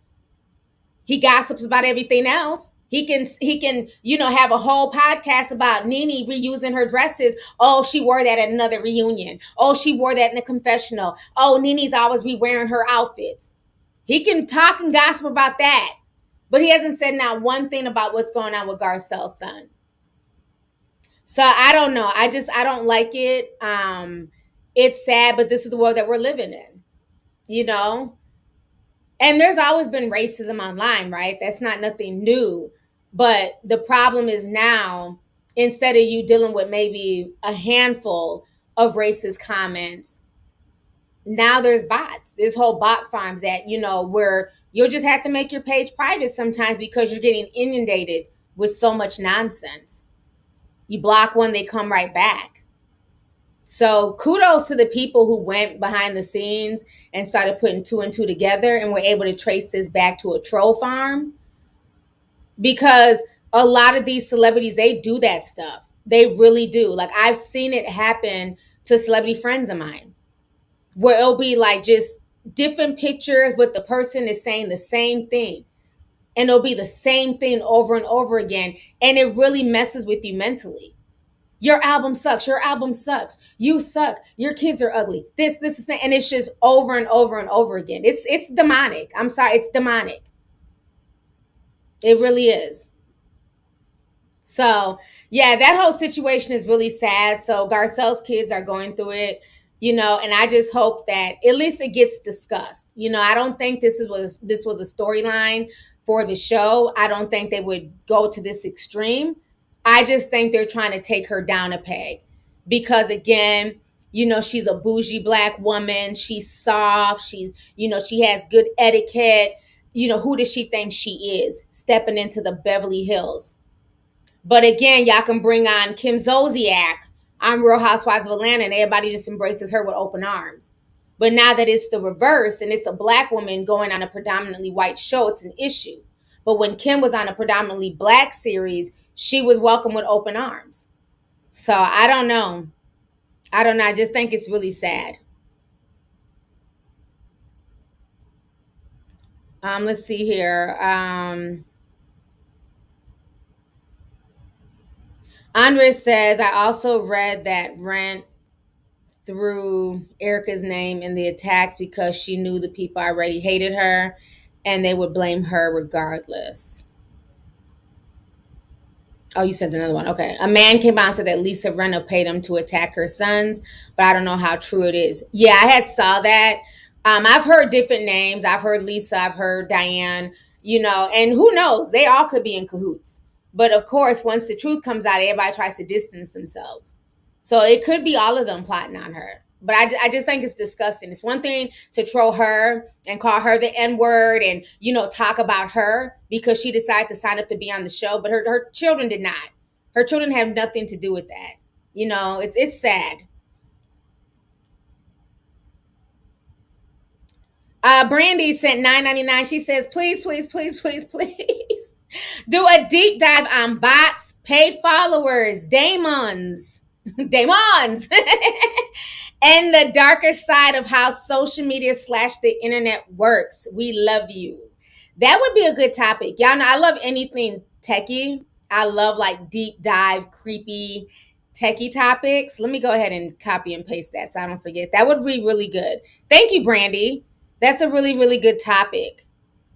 Because, yeah, there's like a whole side of social media that unless you're like heavily involved in social media and understand how it really works, it's insane. That's why it's very bothersome when you see certain people getting these favors and going viral because some of it is not even genuine. Some of it is not even a genuine viral moment. It's just concocted. So I will look more into that, but that's a really good topic. That's a really good topic. So thank you. Let's see here. Teresa wrote a nice letter to Garcelle on her Instagram in support. Oh, Teresa Judice. Oh, okay, well, that's good. I haven't seen that yet. I'm going to have to check that out. So thank you. Miss Melanated says, Bravo made this politically correct statement against the bots. There's no attempt to find or deal with the perpetrators. I believe I have the Bravo statement, Miss Melanated. Let me check real quick. Oh, yeah, I do. Let me go ahead and read that. Give me just a second here.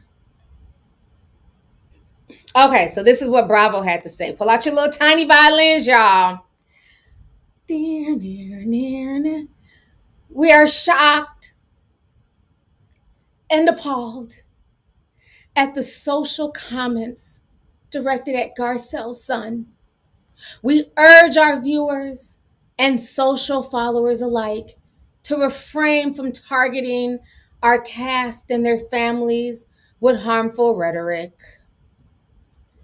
Heart emoji, heart emoji, heart emoji. Bravo, shut the fuck up. Like, Bravo, shut up. That's the best. I could have wrote a better damn essay than that. Bravo. Tomatoes, tomatoes, tomatoes. Okay? I'm not buying that. That's they need to find out who's behind that. And if it comes back that one of those rich women's credit cards, okay, is tied to that bot farm, they need to be kicked off the show.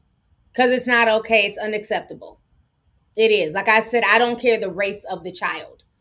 Nobody's children should be picked on, harassed because of what the parents choose to do. If you want to be on, reality television, twerking upside down and drinking tequila, that's your business.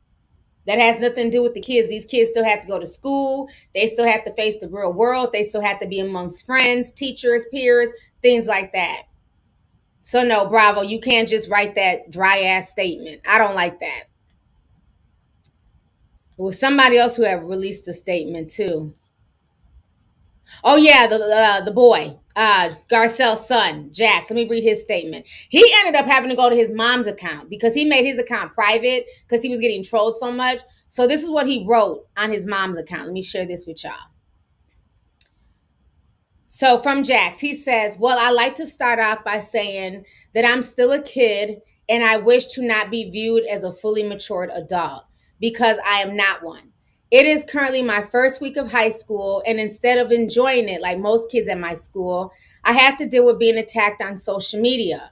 I did not sign up for this show, nor do I have anything to do with the show's drama. I just want to be a normal kid. The purpose of my Instagram account was not for publicity or the public gaze, but to be seen by my peers as just another kid. I really wanted to avoid going private, but I just have to at this point. The constant support from everyone makes it much more tolerable. However, middle-aged women spamming me with racist, crude comments about my family is not what I expected from my first week of high school. Thank you all for the positive comments. It truly means a lot to me. That is just, I don't know, that just makes me want to cry. That's sad. That's sad. I have a kid his age. That's sad. Y'all need to leave these babies alone. That's sad. He's a freshman. Put yourself in his place. Freshman year, that's hard. You're going into a new school, new environment. There's older kids, cooler kids. You just want to fit in. You just want to be a regular kid. So hopefully something will be done. Hopefully these bot farms will leave this child alone. Again, he didn't ask to be on the show. People need to leave him alone. It's not okay. It's not. So on that note, you guys, I've been on here for almost 2 hours. This was a great stream. I appreciate everybody coming through. This was awesome. Let me hold on here. Somebody said, let me read a few more comments before I go here. Brittany D said $9.99. She says, I'm enjoying you while on maternity leave. I can't wait for your true crime videos. Love you. P.S. My baby was supposed to be a part of Virgo gang, but he came into the world as a Leo last Sunday. We're not going to do that, Brittany. Okay? Yay for the baby cub. Talking about he was supposed to be Virgo gang. No, he wasn't. He was meant to be a Leo. But congratulations on the baby. I'm glad you're enjoying your maternity leave. So that's awesome. But yeah, I'm going to be definitely working on some videos. So I have a lot of stuff coming down the pipeline. Just been writing like crazy and, just been busy. So a lot of times when you guys don't see me on social media, when I'm not posting, when I'm not doing anything. I'm still working. You know what I'm saying? So I can't wait for this first true crime video that I'm working on. It's brought me back to my childhood. It really has. I cannot wait. But yeah, congratulations on the baby. Let's see here. TK sent $4.99, says, "Hey T, this is TK and Carnita checking in. Keep doing your thing. Real ones appreciate you. Thank you so much." They say, "Have you heard about Darius Cooks and his kitchen/courtroom drama?" Now, I did hear about Darius Cooks. He's the guy. Oh God. He's like, he has like a cooking channel or something on Instagram, and I believe, let me know if I'm wrong, he was renting people's Airbnbs. So basically, he'd rent out like an Airbnb mansion, right? Which, you know how the mansions got, especially those mansions in Atlanta, they got them big old, chef kitchens. So he'd rent out a mansion, then he would sell tickets to supposedly teach people how to cook. So he'd have about 30, 40 people in these people's houses, and he done charge, I think, like maybe $200 a pop. So he's making all this money using other people's Airbnbs. They also said he was very nasty to people on his Instagram. If people needed refunds, like let's say they ordered books and certain things from him, if they didn't get it, he'd be just very nasty. He would dox people. I remember seeing this. I just didn't do a video on him, but I didn't know he was in court. So I'm going to have to follow up and see what's going on now. But I do remember that story. I think it's sad. Somebody says, talk about Stacey and DMX. What happened with Stacey and DMX? Child, I've been so busy writing and getting stuff together. Let me Google real quick. I need to find this out. Stacey, what's her dash? I'm assuming. And DMX? Stacey Dash finds out. Wait. What? Stacey. I'm sorry, I can't even read right now. I'm just trying to, it's like refreshing. Stacey Dash cries after finding out DMX passed away over a year after his death. What? What? In a bizarre video on TikTok, she says she was today years old when she found out DMX passed away. What? Let me watch this. Okay, y'all. I'm ashamed. I didn't know.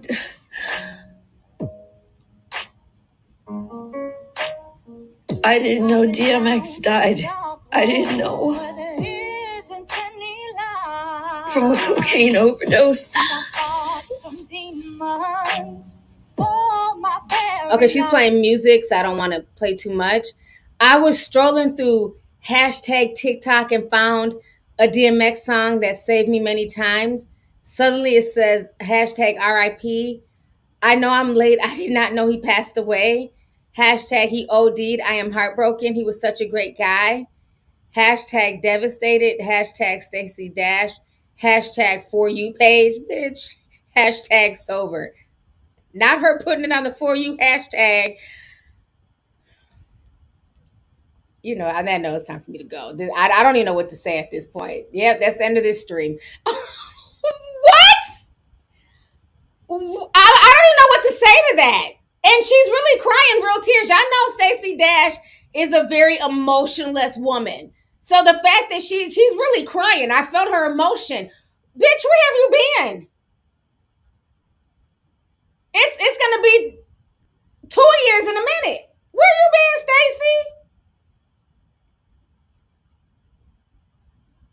And people who film themselves crying, I don't know. It's just always weird to me. You know, that's one thing if you're just like, live on camera and you're not the one controlling it and you break down. Because I broke down crying when DMX died on camera. But it's like she's holding the phone and I don't know, that was just weird. Then she got the sad song in the background. Let me read the rest of these super chats and I'm out. I can't with Stacey Dash. I don't even know what to think of that. I thought y'all was gonna say that, I don't know. She gave him some head or something. I don't. That's video, so like they hooked up back in the 90s or some shit. I was not expecting that. That's not where my mind went. I don't know. I don't know what to think about that video. She's a trip. Alexander Campbell sent 449 says one of the issues Elon has with Twitter is that they can't confirm how many of their profiles are bots, and he wants out. Alexander, I'm not buying that. Granted, I believe there's a lot of bots on Twitter, but those are things that you find out before you get to the negotiation table. The problem with Elon Musk, like I said a few videos ago, he wanted attention. He'd never had any intentions of buying Twitter. He wanted attention. But see, the problem is he barked up the right tree because Twitter has just as much money as Elon Musk. So they're taking him to court. So he's using that as an excuse. I'm not buying it. He never had any intentions of buying Twitter, in my personal opinion. But thank you for the super chat. Let's see here. Cameron Roach sent $10. Thank you so much, Cameron. Nellie Schaefer sent 5, says this is spiritual. Little kids bring energy. Yeah, those were definitely spiritual attacks going towards Garcelle Son. I agree. So thank you for the super chat. Andre says, if you ever do a deep dive on pro wrestling, I have backstage info from my days as a reporter, and not just major company. I mean the entire industry. Okay, Andrea, send me an email with some tea. Let me see what you got, and if it's interesting, we can go there. So thank you. Melanin Queen says, Stacy just watched Thriller for the first time and what? And for the first time, followed by a showing of E.T. The girl is late and extremely dull. You know, at this point, is it because she has that attention? She's on some College Hill show. When I was in LA, I got a chance to watch it. I don't have BT Plus here in my house, but I guess the hotel I was at, they had BT Plus. So I watched it, and it was like Ray J, Nene Leakes, they were all on. Is this because she's on that show and she's getting like a new, breath of relevance? Because I don't even understand, like, why is she even a thing right now? She's watching Thriller for the first time. Like, did she just get here? Like, Thriller came out in the 80s. Like, even I've seen that I don't know how many times. Remember, they used to do Michael Jackson marathons. What does she mean she's never seen Thriller? What's wrong with her? And the thing is, she wasn't sheltered. She was raised in the Bronx. Like, what? She's not from, like, the suburbs of, like, the Hamptons. She was raised in the Bronx. I don't know. I think at this point she's looking for attention. I refuse. She can't be that far removed. Who the hell ain't never watched Thriller? Yeah, I think Sharissa says, I think it's a joke, T. I'm thinking so, too. I'm thinking she's trying to do this for attention. That girl is from the Bronx. And before she was ever famous or anything like that, trust me, her cute little ass was in her living room doing them damn Thriller dances like all of us. You know it's Thriller. Like, stop, Stacy. We know she was in the living room dancing right along with Michael Jackson. She's doing a lot. She's doing the most right now. I'm not buying none of that shit. She is doing the most right now. Come on now. All of a sudden, she ain't ever watched Thriller. Girl, pie. On that note, you guys, once again, thank you guys so much for tuning in. I appreciate y'all. This was an awesome stream. I had a really good time. So stay tuned. I got some more stuff in the works. Please don't forget to like the video. You know what I'm saying? Show it some love. Thanks, you guys. Have a good evening. I will talk to everyone later. Bye.